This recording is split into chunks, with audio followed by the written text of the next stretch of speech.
In the shadows of Charlie's twisted mind wasn't the face of a loving mother, but a cold, hard mask of disappointment. It was a face that had haunted Charlie's nightmares since he was a small boy, an endless loop of disapproval and cruelty. He saw her now, a ghost of her younger self, standing in the cramped, airless kitchen of their home. The memory hit him with the force of a physical blow, a different kind of earthquake, one that shook the very foundations of his sanity.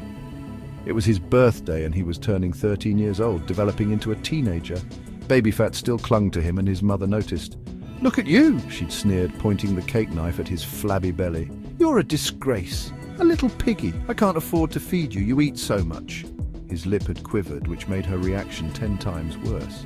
"And now look at you, snivelling like a little girl." Charlie had quickly sucked in his stomach and his emotions, not wanting his mother to be embarrassed by him. "I'm sorry, Mummy, I won't eat so much anymore." From that day on, food became a constant form of stress and anxiety in his developmental years. Mealtimes became the most important part of his day because he was forcing himself not to snack. He was on and off fad diets like a yo-yo, fasting and then binging through most of his teenage years. The constant hunger gnawed at him, a physical ache that he was obviously filling now with drugs and violence. On evenings when he dared to talk back, a childish protest against his mum's cruel words, he would be dragged to his room, the door slamming behind him with a final echoing thud, the lock clicking, a sound that is forever seared into his memory. For 24 hours he was a prisoner. There was no food, no water, no trips to the bathroom. The room became his world, a small, suffocating universe of shame and fear.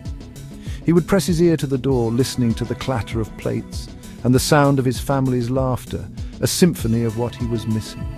The hunger was a constant, sharp pain. The thirst turned his mouth to dust. The humiliation was a deeper wound, one that festered and grew, a poison in his veins. He learned to survive on the bitter taste of his own worthlessness. She never hit him. Her abuse was a quieter, more insidious kind of violence. It was in the cutting words, the constant criticism, the deliberate withholding of affection. Every time he failed to live up to her impossible standards, she would lock him in his room, telling him he was a failure. "Useless," she'd whisper, her voice a soft blade twisting in his gut. Weak, just like a woman. He had learned to lash out, to hurt others before they could hurt him. Or lately he had learned to kill them. The drugs were an escape, a way to numb the pain, to silence the voices in his head. And the violence, the murderous rage he felt towards women was a perverted echo of his mother's cruelty. He wasn't just killing them, he was killing the part of her that still lived inside him, the part that told him he was a weak, worthless boy. The face in the shadows of his mind morphed, the angry eyes of his mother turning into the vacant eyes of Maya, then the terrified eyes of Sally. The cycle was complete. He had become the monster she always told him he was.